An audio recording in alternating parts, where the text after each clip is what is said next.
我尊贵的造主们，我的名字叫浩如，欢迎你们选择我的频道，为自己创造一次探索内心的旅程。今天主题是2022年爱情生活是如何呢？那么你可以根据自己的直觉来选取一组图卡，你可以选择图片，也可以选择数字，也可以深深的吸一口气，慢慢的呼出来，然后看一下哪一个图卡会更加想要让你点进去呢？那么你就可以点进去听听看哦。OK， 那么就开始我们今天主题吧。OK， 那么你们就去吧，时间轴就在那个评论区里面。接下来我要水时长不是诗朗诵哈，因为我最近是看到一些诗集还挺好的，我说想要读出来分享给大家哈。首先是爱的歌曲，我怎么能够控制我的灵魂，让它不像你的灵魂深长？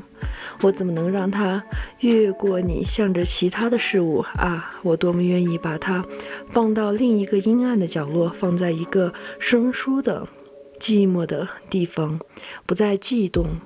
如果你的心悸动，可是一切凡是触动你的我的，就像是把我们拉在一起的长琴弓，从两根弦里发出同一个声响。我们被拉在什么样的乐器上，什么样的琴手把我们握在手里，弹唱甜美的歌曲。爱情往往总是从心的悸动开始这个爱情往往从心的悸动开始是我的评语哈。OK， 那么希望大家有那种心里面悸动的感觉。 OK， 那么就正式进入我们的主题吧。Hello， 亲爱的第一组哈，首先看一下你们的星座，双鱼是吗？我看一下哈，对双鱼、射手这两个星座，有双鱼座和射手座。然后你们现在的话呢，是可能是就感情这方面可能是迎来了一个命运的转折点吧，对，命运的一个转折点。其次的话，可能会遇到一些就是在感情方面给你们非常大启发的一些人呢。再然后这边可能会有一些朋友什么的，对你们的感情方面有很大的帮助这种然后看一下你们自己的话，在感情当中也是属于一种非常乐观的，然后感情方面的这个就是非常的运气可能会更好一些，就是有那种逢凶化吉的这种感觉逢凶化吉的这种感觉。然后目前的话呢，在感情方面是有一种蠢蠢欲动的这种感觉在感情当中可能会想要有一些突破或者说有一些推进还有就是想要在感情当中可能表现一些就是比较乐观的，然后在感情方面的话呢，目标性会更强一些的这种追求在里面呢。其次的话，感情方面可能也会更多的追求一种踏实的有一些计划性的，然后这个感情的话呢，可能会比较靠谱的这一类可能会更吸引你们呢。看到的是，还有就是看到说最近可能是会有一些就是一种挑战会进来吧，这种挑战的话呢，可能是有关于一些文字啦、规则啦，还有一些游戏规则遵守游戏规则这种这方面的一些挑战，这些的话呢，你可能会玩得很不亦乐乎，这种玩得不亦乐乎。还有就是可能会有一些计算方面的一些东西，还有就是有一些电子这种电子通讯这方面跟这方面有关系的事情可能会更多一些。还有就是有看到一些冒险了，有一些冒险的一些小行动或者是冒险的一个活动什么的。它这种冒险的话呢，不是贬义词就是那种褒义词，就是一种真的大家去一起冒险去组织一些活动什么的这种然后看一下你们接下来感情生活会如何呢？接下来的感情生活这边呢，接下来的感情生活的话呢，还是会以一个长线为作战的。你2022年的感情生活的话，它也是一种长线的感情，它就像是什么呢？就这一次你们就是12月19号到29号吧，1月29号、12月29、1月29金星逆行的时候，你的感情状态是如何的？就这段时间的运势可能会有一些反复的情况因为这一张牌它会有摩羯座的意象，它是太阳入摩羯有摩羯座的这个意象会被加强，所以一方面它是会代表说比较乐观的心态调整什么的会比较快一些的这种。其次的话呢，它也是会代表说内心那些不安感可能会被放大，但是放大了之后就会被净化掉，在这边命运之轮命运之轮它不可能不去转动的，所以的话一旦出现一些什么东西就会马上被净化掉这种再然后就是感情啊这方面的耐力可能会更大一些，更强一些。然后感情方面的话呢，就是有一种组织性的，大家一起啊，就那种很多的朋友啊一起去做一些什么，然后这个过程当中可能会有和自己的心上人啊什么的有一些互动啊什么的，这种就是那种隔空对话、隔空对弈这种感觉啊，也是一种非常浪漫的一个状态了。比较浪漫呢，在这边看到的是单身的大家呢，福利有了。单身的大家呢，可能会最近改变一下自己的这个着装啊、风格啊，或者说就是自己的一个状态呀什么的，就是有一个非常好的一些改变呢，非常的积极乐观、落落大方，这种可能会吸引一波桃花啊。这个至于你们是想要正向吸引还是反向吸引呢？那么完全取决于你们自己，自由度非常高。如果你说啊，我还不想要脱单，那么 OK， 素颜出门绝对没有问题。这一点的话，也不要觉得说势利或者是怎么样，毕竟人都是会有爱美的一个心嘛。但是，一旦过度的爱美，那就是一种畸形了。所以，重点不是在于这个人爱美，而是在于这个人过度爱美这一点嘛。所以，看你们是想要正向吸引还是反向吸引。你们正向吸引的话，命运之轮就会往正向的这个方向去转动。如果你们想要反向吸引的话，命运之轮就会帮你就是斩掉很多很多的桃花这种。因为命运之轮这张牌的话呢，它更多的给我的感受是一种不好也不坏，它是一个放大器，放大你一切的行动，放大你一切的这种行为模式什么的，行为模式的放大器啊。所以的话，看你们想要吸引正向吸引还是反向吸引。然后看一下可能会遇到的困难是什么。可能会遇到的困难，这个是我翻了好几圈才发现这张牌是倒吊人的意思啊。这张倒吊人挺有意思啊，这张牌。这张倒吊人的话呢，他会放大说那种就是面对一些困难呐、挑战呐什么的，就是会越过困难、越过挑战去迎接新的生活新生啊，这种。所以你们的这个困难是什么呢？就是不愿意打开内心，去到一个庆典里面，去到一个很多人一起交际、很多人一起玩乐的这种状态里面，就是不愿意去迈出那一步，展开自己的朋友圈这种啊。这两张牌它对应到的是圣杯九。圣杯九的话呢，就是有那种什么嘛，有那种乐观啊、积极啊、向上啊这种的。然后是有一种大家一起活在当下，不要有那么多的思想包袱，就是玩得开心就可以了。这种享受的状态可能就是稍微差一些啊，这种啊。当然了，我什么都不去赶，这个玩得开心的时候还是要注意，你是想要正向吸引还是反向吸引。因为有的时候太放飞自我的话，很有可能会把第一印象的人给他们就是吓到啊。再然后这个可能会有人问呢，为什么我的这个塔罗牌它的边框是黑色的？因为马克笔万岁，好吧。然后这边可能会遇到的一些困难就是，第一个是放不开自己啊。然后过度放飞自己，再然后就是一种在感情当中还不太想要定下来，没有太多的一些确定的目标这一点呢。再然后就是过分的自信呢，就可能会遇到一些过分，要么就是你们可能会有一些过分的自信，要么就是你们可能会遇到一个就是比较自大的一个人，这种啊，可能会出现这样的情况。然后看一下你们这边最终的结果是什么样子的哈。最终的结果给了2张啊。最终的结果的话，你们可能会去接触到形形色色的一些人，桃花的话还算是不错的，被一个桃花所包围的一个状态啊。其次的话呢，在这边你可能会交一大堆的朋友啊。这一组的话，我看到友谊更重一些，可能就是朋友更多一些，交到很多的一些朋友啊什么的。当然了，如果你们是有一些粉丝的一些需求啊什么的，因为我知道我的视频好像有很多的就是主播啊、UP 主啊什么的看的挺多的，就是你们需要有粉丝的话，今年1年你们的这个粉丝也是会特别多。如果你们想要就是自己的粉丝状态更好一些的话，可能就是需要更乐观一些，就是营造出一种比较乐观的一个状态，这样可能更好一些啊。就圣杯9的那个状态，乐观、自信、积极、向上。OK， 然后再看一下给你们的建议啊，建议这边。建议的话是这个这张权杖5画的是真的，好有意境啊！这个权杖五建议的话呢，就是拒绝玻璃心，然后面对困难挑战，积极去迎接。然后呢，可能就是需要注意自己的一个就是个人卫生啊、清洁啊、清理啊，还有就是我刚才所说的，你想要正向吸引还是想要反向吸引这一点呢？这一点可能需要注意啊。再其次的话，就是要去做一些吸引了。感情的话呢，并不是去追来的，不是去舔来的，而是吸引来的。再然后需要一点点的缘分啊什么的这种啊。然后看一下这个什么吧。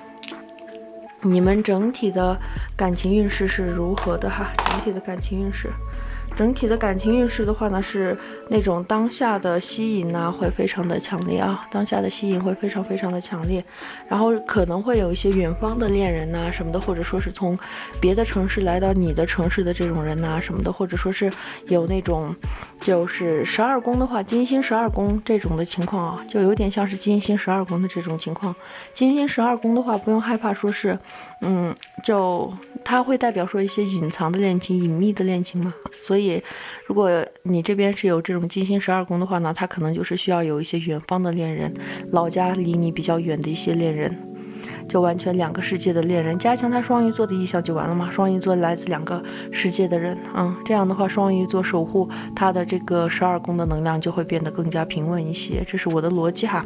OK， 回来在这边也代表说就是可能会有一些远方的恋人，这种啊老家在不同地方的人，可能就是在同一个城市的这种人，重点不是说这个人现在离你有多远，而是你的这个文化背景有多远，这一点可能会有这样的一些恋人呢。整体来说，感情生活就是有一种隔空对弈的浪漫和一种大的团队和团体的一种建立啊，大的团体建立这种的。再然后就是看到的是一种更强的浪漫气息会更重一些啊，浪漫会更重一些。然后来看一下神谕卡吧。今天浩如还稍微积极了一些啊，把所有的神谕卡都翻译了一下。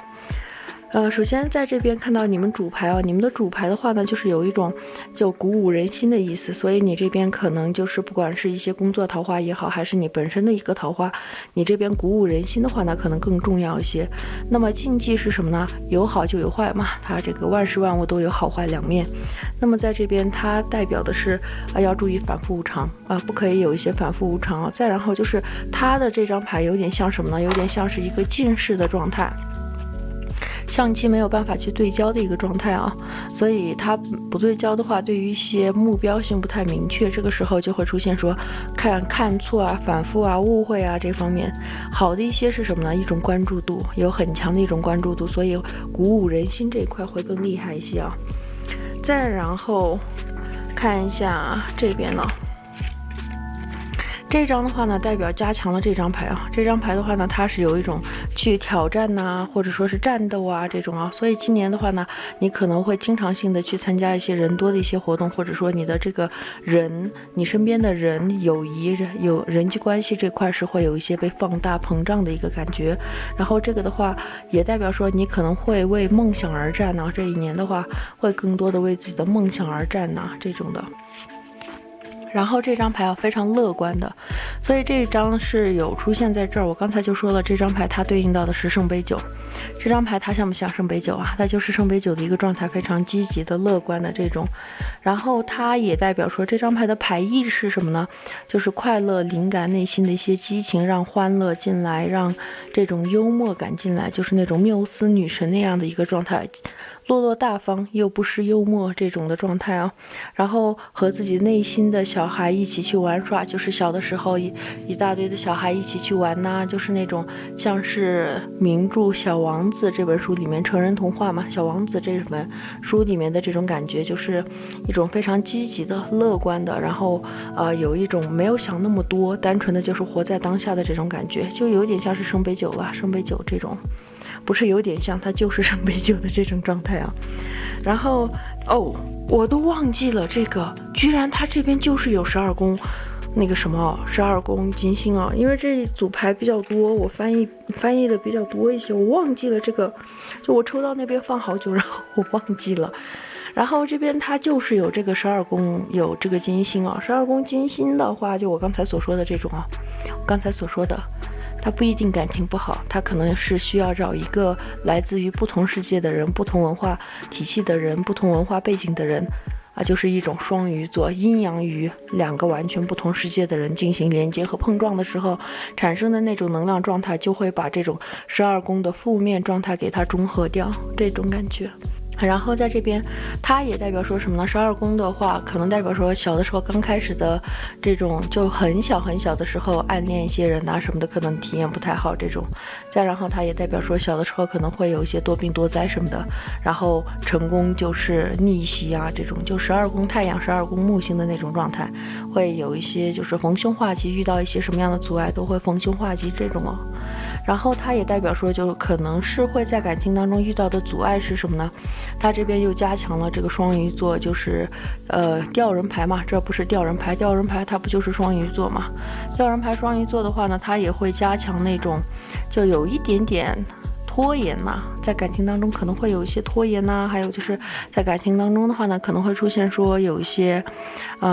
那种避重就轻，或者说有一些逃避啊，或者说有一些自己怎么舒服怎么来，就这种啊，这种的话可能需要稍微注意一下，因为他会往自己舒服的方向去前进啊，自己的精神舒服就往那个方向去前进，然后忽略别人的感受，这种会增加一些两个人之间的误会什么的，所以这一点稍微注意一下就可以了。哇，我觉得刚才就看到有这个12宫那个什么金星的能量啊，还刚才解说了一通。然后现在发现过去还真的就是有12宫金星啊，然后在这边的话也有代表说这一组可能会遇到的困难是宅哦，对，宅12宫的话它也是会有一些避世的意思在里面，所以我刚才在这边也说过啊，这个问题就是不愿意打开自己的内心进入到一个新的团队里面去，这一点也可能会成为你们的阻碍这一点。再然后这一组的话，如果你们想要脱单的话呢，就是虽然你们身边的人都会去积极的帮你介绍，或者是积极帮你营造一些机会，但是你还是不要指望别人，还是要加强自己的吸引，可能会更重要一些。再然后这边呢，今年可能会收到一些礼物啊什么的，就非常好的一些礼物，像是化妆品啊、甜食啊这种的。然后今年的感情运势的话，也是会按照你们的追求往一个比较务实的这个方向去前进呢。这张牌务实嘛，务实的这种方向去前进。它这单一张不是务实，他们两个在一起会加强务实的这个状态，加强务实的这个意向啊。然后在这边。这两张的话呢，哎呀，射手座啊，这边就是有一个射手座，刚才就说了，一开始这边就好像有射手座的人，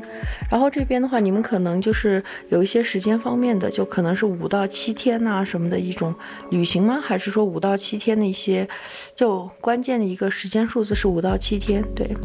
再然后就你们可能会最近想再去搞一些让自己平静下来的一些东西，像是一些就精油啊，或者说一些让你们可以放松的音乐啊什么的这种啊。再然后这边也有看到说有一种不要让别人的行为，然后让别人的错误就是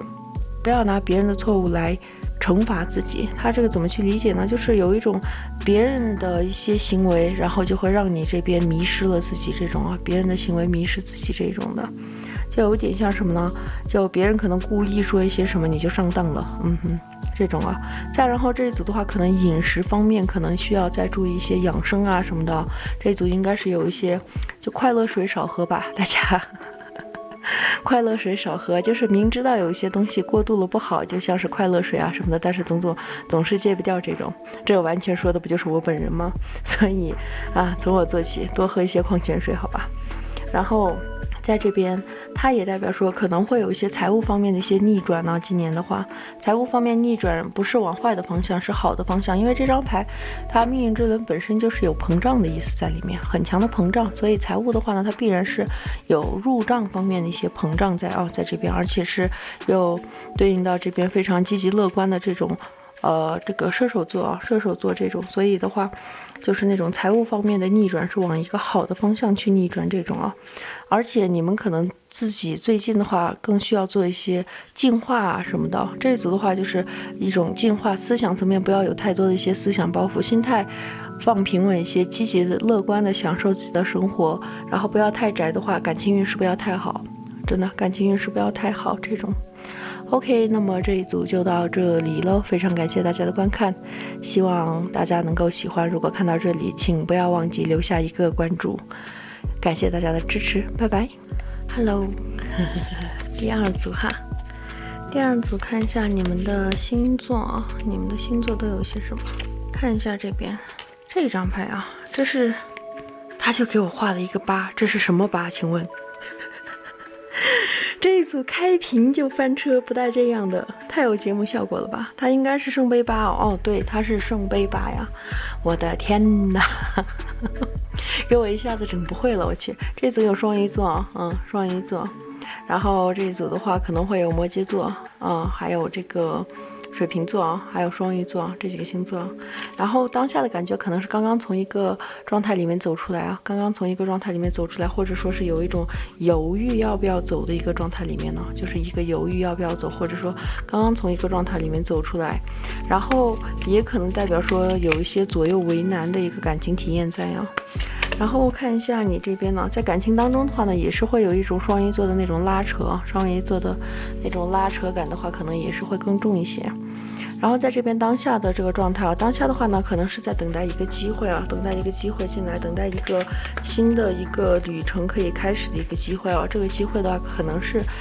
很有可能会出现2种情况是什么呢？要么你在等待一个机会，要么就是你的空窗期会更长一些啊。这种，再然后就是有一种过往的因，然后在现在被打开，变成那种果，过去的因和现在的果这种感觉。再然后就是有一些过去当中可能是给了自己一些不好的一些情感暗示吧，就是我的感情是比较坎坷的，那不可能的，没有一个人是一成而就的，好吧？所谓的运势它是有起伏的，所以感情的话它也是有的时候会不太顺利，有的时候会还是比较顺利的这种，所以就是有一种负面的自我暗示吧，我的感情是不顺的这种。然后就是一直在选择说，因为我觉得我的感情是不顺的，所以我为了证明我自己的感情是不顺的，所以我去选择那个我感情不顺的那个选项，就有这样的感觉啊，就有自己给自己的一种心理暗示，然后自己给自己的一种诅咒这种情况，这一点的话一定要把它就是转换掉，要知道运势是有起伏的，它不可能一成不变的。OK， 那么看一下继续啊，那么你2022年的感情生活会如何呢？这一组的话备受瞩目的一张牌啊，非常的有收获，收获会很好。然后在这边又出现了这个符号啊，它后面的这个符号是有一种不迷路的意思，在迷航当中不去迷路，找到自己真正的归途，找到自己真正的归宿的意思啊。所以这张牌它设计的人就是把这张盾牌放到那边了，然后这个卢恩符文不太会，好吧，卢恩符文不太会，忽略就单纯在这边它会代表说一种丰收的意思在里面的，然后在这个感情方面的话收获会很好，这一年有很好的收获，然后在对的道路上面不断的往前去前行，不会在感情当中迷失和迷路。所以遇到一些不太好的人，不太对的人，你可以及时把它给推开，然后继续在对的道路上面往前去前进，这种感觉啊。然后看一下，然后这张牌的话呢，它也代表说有一个很强的母性和包容性在啊，包容性会更强一些，这张牌包罗万象，包容性啊什么的会更强一些。然后感情方面的话呢，可能会有一些物质啊这方面的一些收入和收获在啊，物质方面的一些收入和收获。还有就是这个咱们就不去下一些负面的暗示了啊，不去下负面的暗示了，就单纯收获吧，感情生活方面的一些收获会更多一些。可能有人会好奇了，说到这边的话，那到底是什么样的负面呢？就很有可能是会因为这种纠结和拉扯，然后过度消费啊，纠结和拉扯多了，可能就会过度消费，把这些负面的情绪释放掉。但不是所有人，一部分人会这样。这个的话，看你自己的消费能力，不要超过自己的消费能力。小的一些小资啊什么的，偶尔给奖励自己一个小甜点呐什么的。或者是偶尔奖励自己一杯奶茶什么的都是没有关系的，但是过度了都不好，万事万物都有一个度嘛，过度就不太好嘛，所谓的事不过三这个然后看一下后面啊，你们可能会遇到的感情困难是什么呢？困难呢，从八的状态里面走出来，从八的状态里面走出来可能是你们的困难了。其次的话呢，就是选择困难症这一组的话，感情收获会很好。这张牌它的作者是放大了这个收获的意象嘛，所以就是你们感情方面的收获会很好。你们的感情方面的话呢，会吸引到一大堆的人，所以选择困难症嘛。宝剑不好意思，圣杯7的话，它也是会有那种放大这种就是选项会变得非常的多。其次就是可能会有一些就眼高手低的情况，那就不清楚你们是遇到一个眼高手低的人，还是说就自己可能会犯这样的毛病呢？那么看你们自己随时去检验自己有没有这方面的一些情况。当然了，如果你觉得说这也是一种生活，这也是一种情绪的话，那很好，那也是一种生活方式，也可以，也算是比较浪漫的一个状态吧，比较浪漫的那种去追求很好的美好的事物，也挺好的。然后在这边看一下就是主要是放大了这个8嘛，从8的一个状态，那种拉扯纠结的状态里面是否能够出来，这种能够出来了之后的话，反而会吸引到一大波的桃花会很多。而且这张牌的话，它这种生产的意象会特别特别的重，就像是蜜蜂什么的这种，它的这种生产意象会特别特别的重，所以它也会代表说那种就是会去经营到很多的桃花这种会有很多桃花经营的这种。而且今年的话本身就是木星入庙的一个状态，木星在双鱼嘛，大的天象的话木星在双鱼，所以木星的话它可以发挥出自己最大的能量，为大家带来平安喜乐，好吧。看一下结果吧，最终的结果这边呢，这张牌我的妈呀我的妈呀，真的是好多这个符号，它这个盾牌本来在这边只有一个，在这边的话是有一大堆的盾牌首先那它对应到了前面这边的这个什么，就是会加强这种桃花会很多特别多的意象。再然后我完全分不清楚它到底是这个宝剑6呢还是权杖6呢，我看一下，大概看一下其他的牌是什么好的，我完全分不清楚这个。哎呀，他给我画成这个样子是有点讨厌这还有一个愚人牌，稍等我看一下它是什么它这个是什么？权杖6权杖6的话呢，对了，那就对了，它就是桃花会特别多，桃花会特别多的意思在所以的话你们的桃花是会很多的。然后你们的话呢，领导力会特别强你们的领导力特别强，桃花会特别多，粉丝也会特别多。这种粉丝会就是有一种就是会涨这组没有任何的一些像第一组需要去经营什么的，不需要，这组就是会涨，可能是你们的运势到那个时间点了吧，这种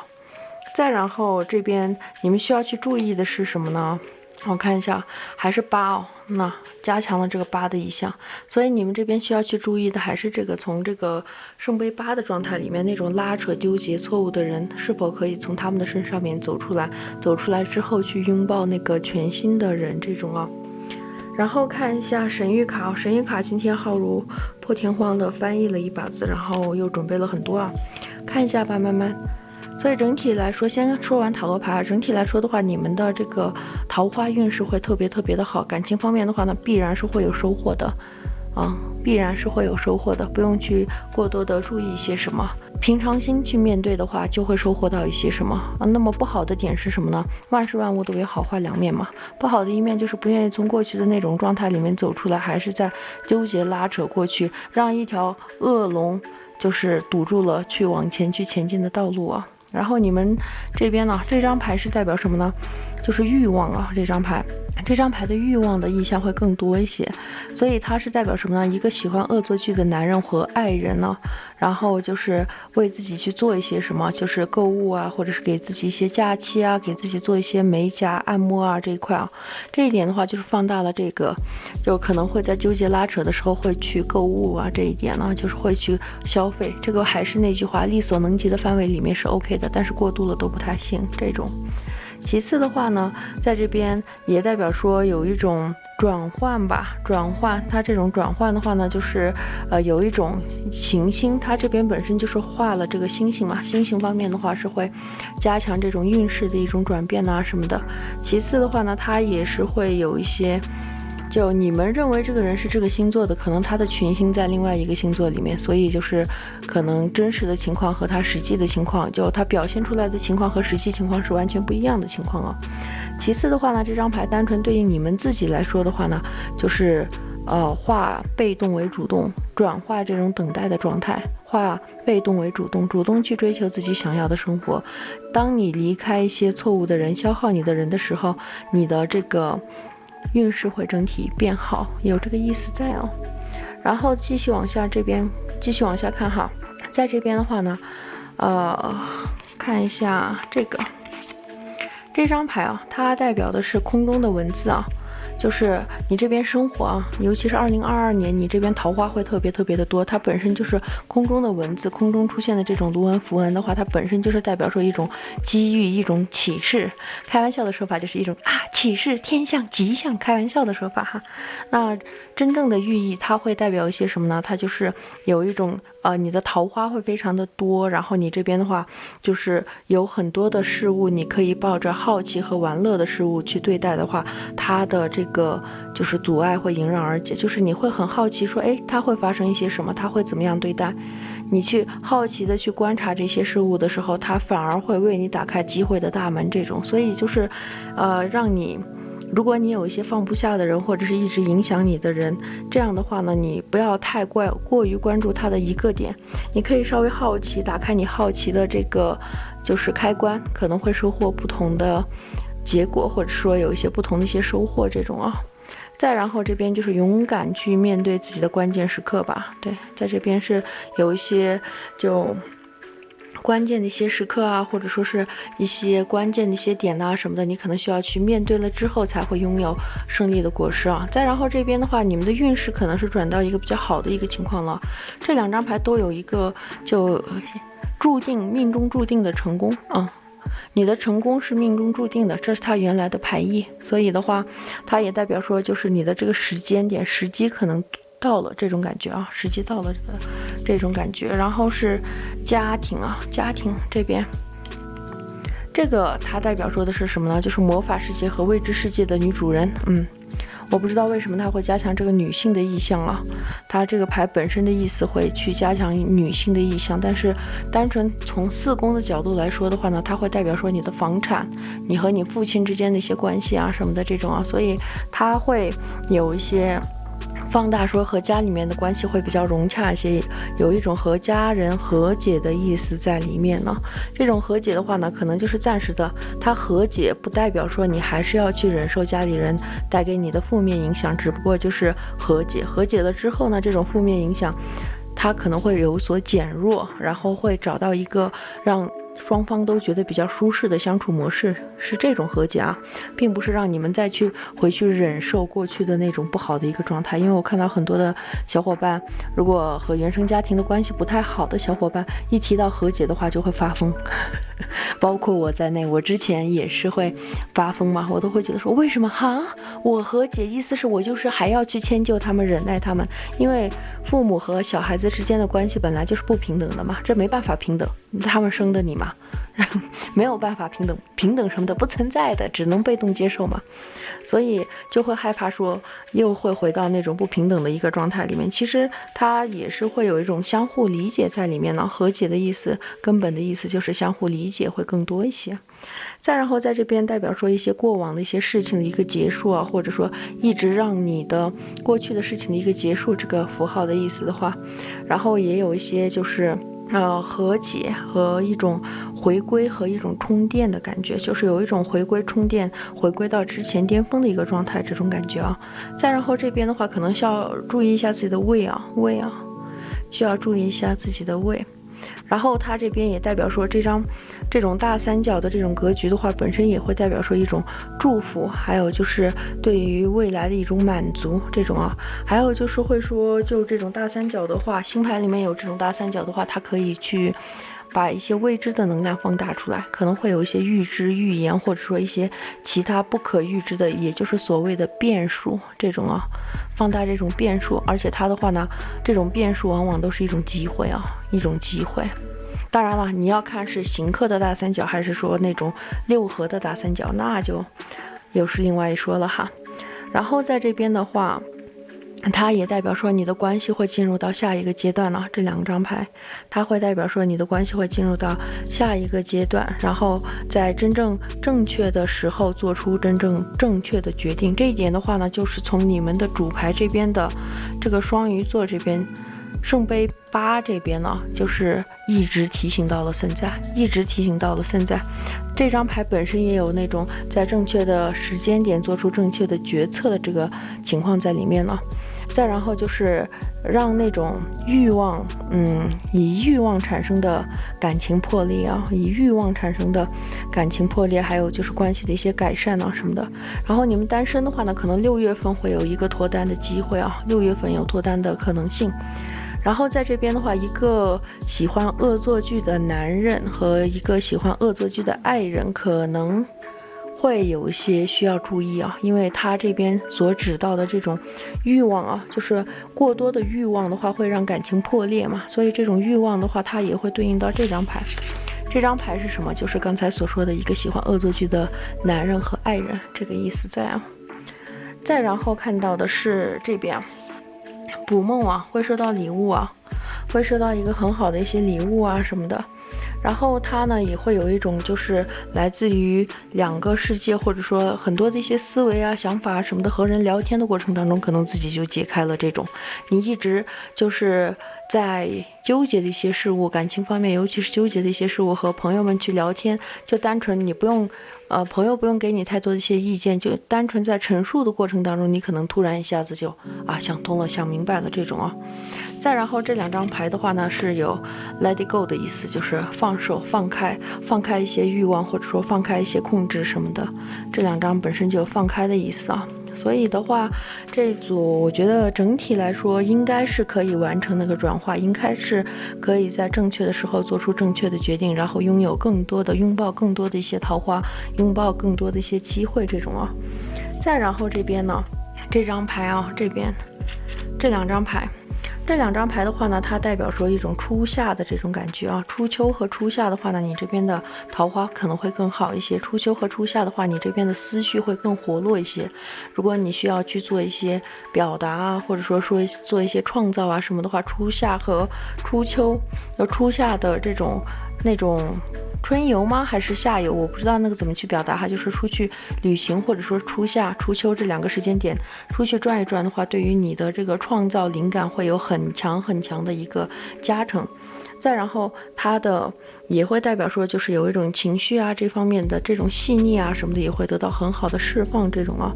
然后这张牌的话呢，它也代表说就是鲜花，一切美好的事情会让自己变得非常的快乐这种啊。所以它是会有一种通过一些让自己的环境啊变得非常的舒适、干净、整洁，这样的话呢，那么你自身的运势会得到很好的提升这种啊。因为什么呢？Venus 它会代表是金星嘛，金星代表也会有一部分运势、运气的意思在里面。然后 Venus 的话呢，它是会很喜欢干净整洁的，干净整洁会放大 Venus 的这种正面意象那么负面意象的话，如果太过于就是脏乱差的话，它会放大这种负面意象，就会是 Venus 它也是在这个就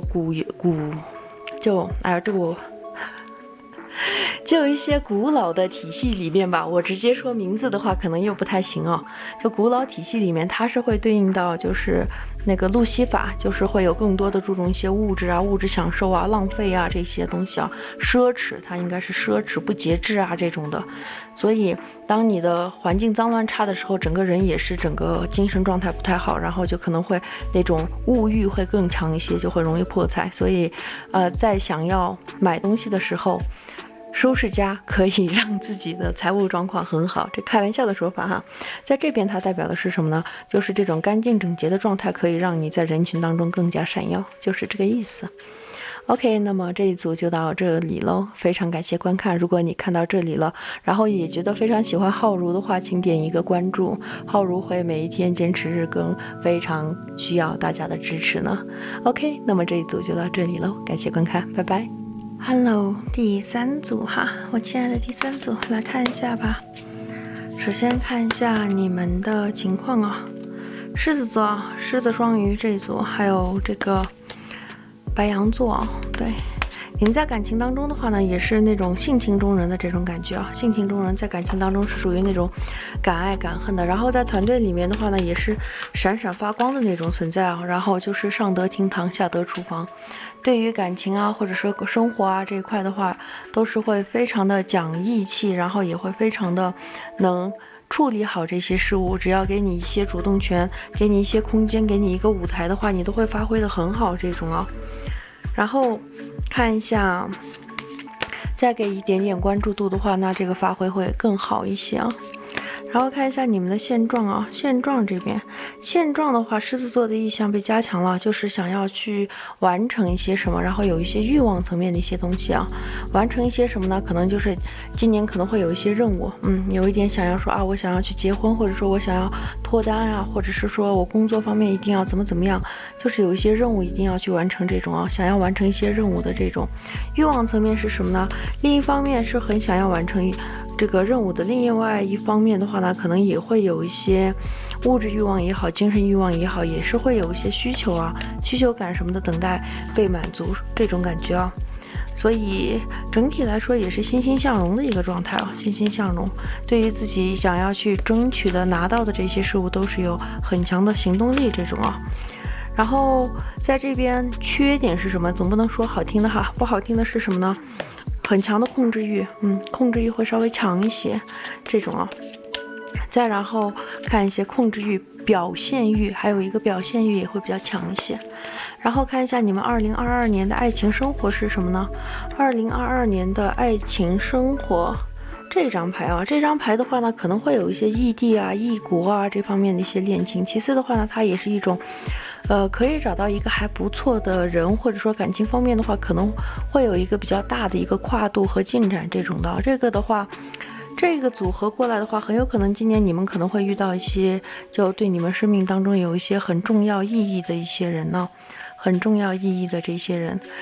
的话呢，他们可能会更多的被你的优雅所打动啊，你的优雅安静，还有就是你那种干活非常的利索，解决问题非常利索的这一点啊，就是会被这一点征服，然后很有可能因为你们的控制欲和表现欲被推开啊，所以要注意自己的控制欲和表现欲，时时自省，不要让这些小的瑕疵影响到了自己感情的发展了。然后看一下你们可能会遇到的困难是什么哈？遇到的困难的话呢，遇到的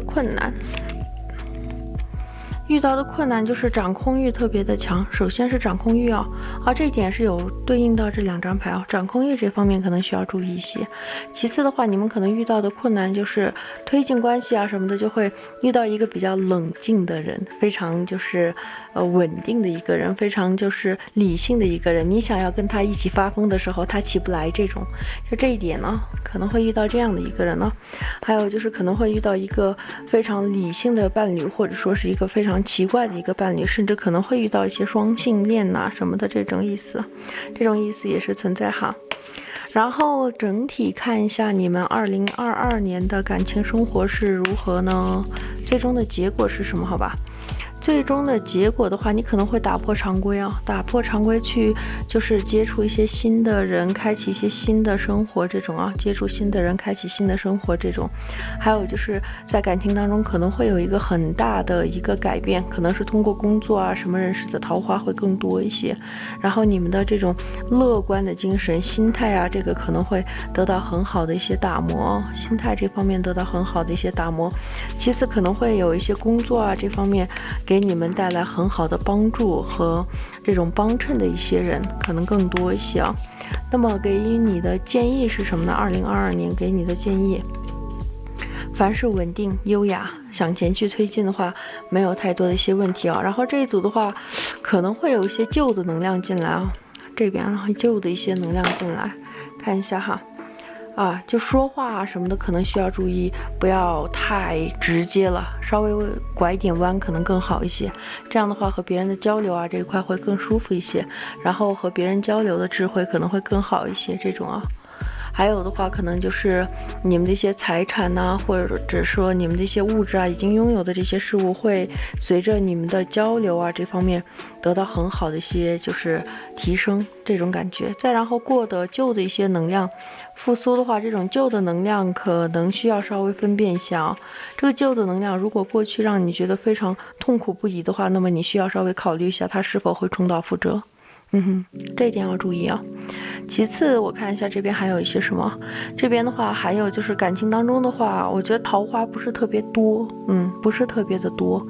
而这一年当中的感情生活可能就是会有那么就是不是特别多，但是质量特别好这种感觉。而且我感觉你们遇到的这个桃花，要么已经遇到了一个非常冷静的人，或者说一个非常有创意性的一个人，或者说一个财务很好的一个人，这种已经遇到了。要么就是你们即将可能会遇到的时间，我看一下，应该是在这是什么时候啊？应该是在下半年吧。下半年呢，看到的是下半年可能会遇到一个条件还不错的一个人呢。然后在这边你的感情生活啊，整体都是一种征服和被征服的过程当中，就是一直在去征服别人，还有就是被征服的这个过程当中来回拉扯，这种是一种轰轰烈烈的恋情吧，属于是。非常的火热，而且他这种轰轰烈烈是什么呢？你可能会轰炸对方的生活，你在轰炸对方的生活这种感觉看一下对方会喜欢这种轰炸吗？这种的话是喜欢的，但是他这种表现出来是不喜欢，但是实际上面的话，他心里面又会有一丝期待的这种。就表现出来是哎呀我不喜欢这种的，但是实际上面的话心里面可能会有一些小的期待说你还能给他带来什么样的惊喜，这种感觉就不要在影响到对方生活和工作的前提下，你怎么轰炸他都还是会有一些小的期待，想要看看你几斤几两，你是怎么表现的这种感觉。但是你要是影响到了对方的工作和生活的话，很有可能就会变成一种骚扰式的轰炸这一点一定要注意，不要让自己过分的控制欲和过分的表现欲影响到了对方的是工作生活。在不影响对方工作生活的前提下，你怎么轰炸他都会甚至会有一些小的期待，这种看你还能做出来一些什么工作这个生活还有休息的一些时间呢，人家已经累个半死了，你再去轰炸的话那是在拉仇恨。然后再看一下就是一种拉扯争权夺利这种会更强一些，就是感情博弈非常轰轰烈烈的感情对方可能会冷静一些，你这边会属于那种比较火热一些的。然后轰炸的这个过程呢，它是充满了这种博弈性和这种计谋性吧。它这种计谋的话，它不是傻傻的就是去跪舔对方什么的，是有一种就是欲擒故纵吸引这方面计谋方面的轰炸是非常聪明的一种轰炸。在这边它不是那种单纯的跪舔，因为这张牌的话呢，其实它的风元素风元素比较强一些，所以它的话是属于那种思维非常活跃、思维非常活络的很聪明的一种轰炸方式所以这种的话呢，就是向对方展现自己的实力的一个过程。男生的话就是展现实力的，女生的话呢就是一种就有点像是去吸引到对方，让对方看到自己的落落大方，这种就是干事情面对问题非常利索的去解决问题，这种的很强很强的，很充满这种欲望的这种碰撞。这种欲望的碰撞并不是肉体的欲望，是一种精神层面的欲望碰撞就很欲了这种感觉而且感觉会非常性感的这种性感的话，也不是肉体层面，是一种精神层面非常就是高大上的吧，非常优雅这种因为你本身就是会处于一种非常优雅的一种感觉那么看一下神谕卡，建议是什么呢？建议就是不要太过度了，不要太过度，一切都 OK。然后看一下神谕卡这边神谕卡的话呢，就是首先你的安静和你的优雅还有你的和谐的话呢，可以就是为你充能，可以提升你的吸引力，从而让一切非常和谐的发展下去。再然后这张的话呢，预兆就是你可能会得到一些预兆，这种预兆的话呢，它更多的是当你表现出优雅的时候，对方就会给予很好的回应。就是这种预兆啊，就是它会预兆着你该怎么样去走下去，什么样是对的。当你得到相应的回应的时候，你就可以稍微再往那个方向推一下，看看这种推的方式对不对。如果推了一下之后发现说对方的反应非常的不好，感情方面的整体走向都不太好，赶紧推回来，然后再试一下其他的方式，稍微推一下，看哪一条道路是正确的。这样微调一直微调下去的话，你这1年的感情生活会非常的顺利啊。需要注意的是还是那2个问题，表现欲和控制欲这2点。除了这2点以外，其他没有太多一些问题啊。然后这张牌的话呢，它代表说就是你这1年当中感情进展会飞得很高，然后非常的火热的这种，然后就是会给你带来一些物质层面或者工作这方面会得到很好的一些帮助这种啊。还有就是干净的房子可以提升自己的运势还是那句话，这种干净的房子会提升运势，但是不干净非常脏乱差的地方是会让自己的这个情绪不太好，然后让自己这边做出一些错误的决定什么的。再然后清晰明确的沟通可能会成为你今年的一个关键词清晰且明确的沟通，这一点呢。再然后你今年可能会就是脱单什么的，应该是没有太大问题了。脱单什么的是没有任何问题。这张牌的话，它代表的是一种小孩的这种意思在里面，就是每个孩子都是艺术家，就这个意思在里面。再然后它也会代表说就是有那种想象力玩乐感情方面会非常的浪漫火热激情这一切都会包含在这里面呢。然后它代表说你身边的人、潜在的爱人、伴侣就是还有就是那种轰轰烈烈的恋情。那么这一组可能会存在一些什么呢？就是专业层面绘画或者说是创造舞台的一些布景还有就是一些管理服装就是舞台服装什么的，还有一些跟舞台剧有关。最近你们可能会接触到一些舞台剧剧本剧本创造剧本杀还有就是电影看电影或者说是一些电影的制作、影片的制作和音乐的制作等等这一系列可能会更多一些然后在这边遇到的阻碍是什么呢？就是你这边可能会遇到的阻碍就是不要太过于计较一些什么，不要太强的一些控制欲的话，就没有太多的一些阻碍然后在这边它会代表说你可能会拥有非常非常丰富的一种创造力创造力会非常的强，这1年当中，尤其是艺术创造这一块会非常非常的强烈然后再来到的是这一张牌这张牌的话呢，就是代表说这组还有可能会是有律师法律工作者什么的这种。其次它也会代表说今年可能会遇到一个在你生命当中给予你非常大影响的一个人吧，他很有可能是灵魂伴侣什么的，或者说有机会走到结婚的人什么的这种这种可能会更重一些。然后这里面的话，它也会代表说就是你的感情状态可能会非常的甜的时候非常的甜，然后就是拉扯或者这种轰轰烈烈的这种相互轰炸的可能性也是比较大的这种再然后这边可能会得到很多的一些祝福什么的，这种物质层面非常丰富的一些灵魂伴侣什么的这种再然后的话呢，这边是你是有自己的自由意志的一个人你是有自己非常强烈自由意志的人。然后这个自由意志的话呢，也是要建立在平衡的关系上面，你需要去平衡，说是多换位思考这样的话你的自由意志才会发挥出最大的能量，否则的话呢，它就会转换成一种很强的控制欲和这种表演欲、表现欲，这两点的话可能就是大杀器会影响到你这种。其次的话，它这边也代表说有一个非常理性的一种思考，头脑清晰的思考，知道问题点出现在哪里的话呢，那么你去解决这个问题会更加的轻松一些然后这张牌的话就是交流，它这边刚才也说到了交流，明确的交流会成为你和对方就是更进一步或者是感情生活方面更顺利的关键OK， 那么这一组大概就是这样了。这一组的话，其他的都很好，感情方面非常火热、轰轰烈烈的恋情唯一需要注意的就是表演欲和控制欲这2点。OK， 那么这一组就到这里了，希望有所帮助和启发。如果你们喜欢浩如的话，请不要忘记点击一个订阅，或者说点击一个关注。我还挺挺需要大家的一些支持的。OK， 那么这组就到这里了，感谢观看，拜拜。Hello， 选到第4组的小伙伴来看一下吧。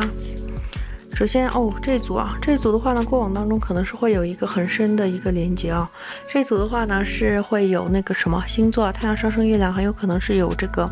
天蝎座和摩羯座，还有这个白羊座，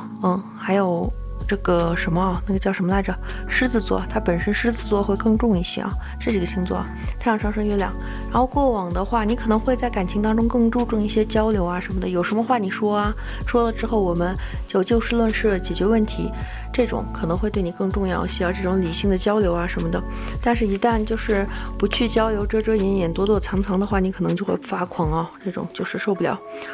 这种遮遮掩掩、躲躲藏藏的这种。然后看一下你当下的这个情况啊，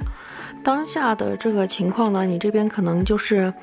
在感情当中有一些付出吧，付出的话没有得到相应的一些回报啊什么的，再然后就是有一种非常耐心在等待某一些人，很有可能你过往当中是有等了一些人，然后浪费了很多的时间，现在突然一下子有一种幡然醒悟的这种感觉啊，马上就是醒过来的这种，可能就是看到说自己的等待可能是就不太得不到一些回应什么的这种啊。然后看一下，就回归到自己的生活当中去开展自己的生活，开拓自己的生活这种啊。看一下2022年你的感情生活是如何呢？那这张牌的话呢，就是会把过去的一些一直拖累你的事物全部都斩断了之后去开展全新的旅程，这个意思在啊。然后全新的话呢，你可能发展一些就适合自己的桃花，或者说喜欢自己的桃花，认可自己的桃花对于自己认可度高一些的桃花，可能会更多的去追求这方面呢。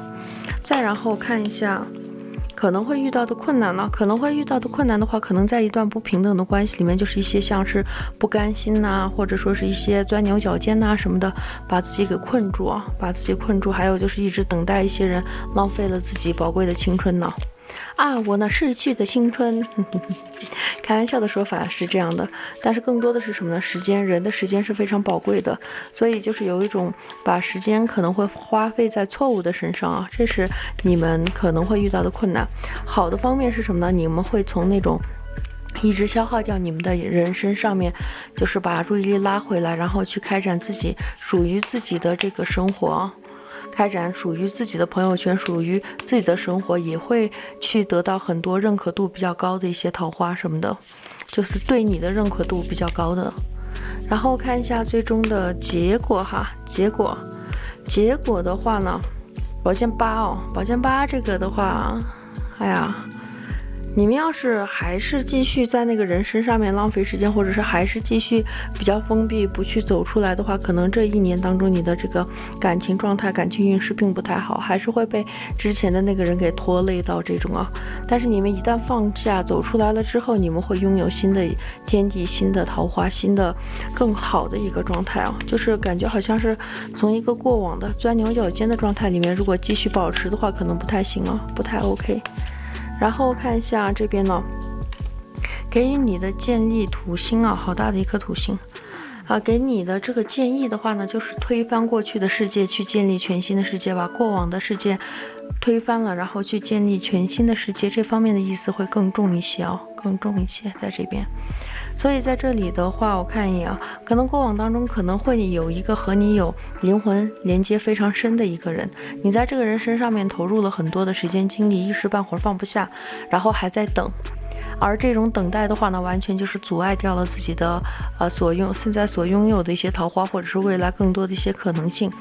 然后就是进入到了一个比较虐恋的一个状态里面去很有可能会进入到虐恋的状态。所以这个时候与其是专注于前面的这个状态，倒不如就是先把它放到一边，先把自己的生活的其他的一些事物建立起来，其他的一些人际关系建立起来，再回过头来看看这个有没有更多的一些机会，如果没有的话，那就继续放到一边，然后手头的一些事情不要闲着，这样的话可能会让你们的能量流动更好一些看到的是。再然后这边看到的是可能是有一种就过去交往什么的就习惯了和这个人的一些陪伴，或者是习惯了那种习惯的话放不下，又再去建立一些新的人的话，又觉得说又不太行这种而且看到的是你可能是在等待某一些人事物的时候已经精疲力尽了的这种感觉啊，有一点累了痛了的这种这个它是会对应到的是那个叫什么来着，土星啊，土星会进入到金牛座的一个状态，所以它是很考验耐力，很考验心态的。所以大概率是过往的一些感情经历啊什么的，搞心态啊什么的，就一时半会儿放不掉。这个的话，今年你的感情生活如果还抓着那些人，或者说那些生活习惯，或者说那些就是不好的一些影响的话呢，那么在吸引力法则的运作下，你可能会去为自己创造更大的一个麻烦呢，这种感觉。然后看一下神谕卡怎么说，好吧，这个可能神谕卡这边会更清晰一些啊。神谕卡这边的话呢，就是首先你这边抽到的这张牌它本身就是有一种你可能是精疲力尽了的这种感觉，对，在森林当中前行，然后是有一种精疲力尽了的感觉，然后可能也是会步履沉重啊什么的，然后往前想要去改变当下的这个情况，但是越走越没有办法去改变。你身边可能会有很多的声音跟你说啊，你应该就是不应该去这样，不应该去那样，给你很多的一些提示，你可能就是会有一些执着钻牛角尖这样的情况哦，这种的。所以当你越走越困，或者越走越艰难，越走越困难的时候，很有可能你需要去调整一下这个事情的看待方式，或者说一些就是你所做的这个方式的一些调整吧。然后看一下这边呢，这边的话呢，首先代表这张牌的话呢，代表说什么呢？它是一个天空当中的一个舞者啊。天空当中的舞者是什么呢？它就是有一种破茧成蝶的意思。当你从过往的这个状态里面走出来，把过去的影响抛在脑后的时候，你的这个就会得到一个很好的一个升华。其实是有对应到这张牌了，把旧的世界给推翻，然后迎接新的世界这种啊。再然后就是不要认为有一个人或者说有一个机会可以去拯救你这种的，你这个与其是靠别人的话，感情必然是两个人去分享生活更多一些，互相拯救的感情可能两个人都会很累啊，所以这一点的话可以就是相互帮忙，但是不要就是有太多的依赖性，可能会需要更多的一些情感独立啊这方面呢。再然后它本身也代表说你的等待可能得不到回应啊什么的。这张牌的话，它更是会代表说一种你和你的朋友们都非常的喜欢你，你和你的朋友们都时刻的在提醒你，为你点亮前行当中的这个明灯。但是呢，如果你太过于执着不离艰难的去钻牛角尖的话，他们也会跟着你伤心难过这种。然后看到的是这边呢，这边的话呢，本身这张牌它是人生目标啊，北交点的话是人生目标，这边的话它是月空王啊，月空王是一个什么样的情况呢？就是会有一种越去执着一些什么就会越孤独啊，在执着的道路上面变得越来越孤独。其次它也会代表说让你这边建议可以更多的一些独立，重新开始，然后把一些不适合自己的事物全部都推掉。然后今年的话呢，求职啊或者说结婚啊这方面可能需要更慎重的考虑一些，这个倒是有点求职结婚啥时候不慎重他这个牌意是这么讲的，但是呢，啥时候不顺整是吧？再然后就是要让自己有更多的深度睡眠，这样你的思维才会更清晰，才不会就是在一个圈子里面不断的循环这种啊。然后在这边心口合一可能会更重要一些，这张牌会对应到你们的主牌这边啊，你们主牌这边的话可能就是会有一些思维方面太多的情况出现了，尤其这两张。这两个的话可能会因为等不到而想法有点多这种啊，所以就是不建议想太多，然后有更多的深度睡眠可以让你们有更清晰更活跃的思维这种。然后这边这张牌的话，它会代表说就是你这边可能需要心口合一啊，心口合一，然后思维啊这方面更清晰一些，可能会更好一些啊。再然后就是要做一些正确的选择，有这个意思在啊，正确的一些选择，然后不要再去错误，你明知道是错误的，然后不断去钻牛角尖的话，你这一年的感情生活都不太好。你要是把这个东西放下去建立新的世界的话，哪怕说不能保证100%一定会遇到很好的人，但是呢，你会交到更多的朋友，会让身边的人就是为你骄傲，为你开心，就不会担心说你为了某一些人，然后把自己搞得不太好，这样的话，你身边的人看到你会更心痛，不是吗？所以在这边不钻牛角尖的话，精辟的总结是什么呢？不钻牛角尖的话，你的感情生活会非常的顺利，就算是脱不了单，也可以交一大票的好朋友，然后大家和好朋友一起 happy， 一起 happy 这种的。OK， 那么这一组就到这里喽，希望有所启发和帮助，拜拜。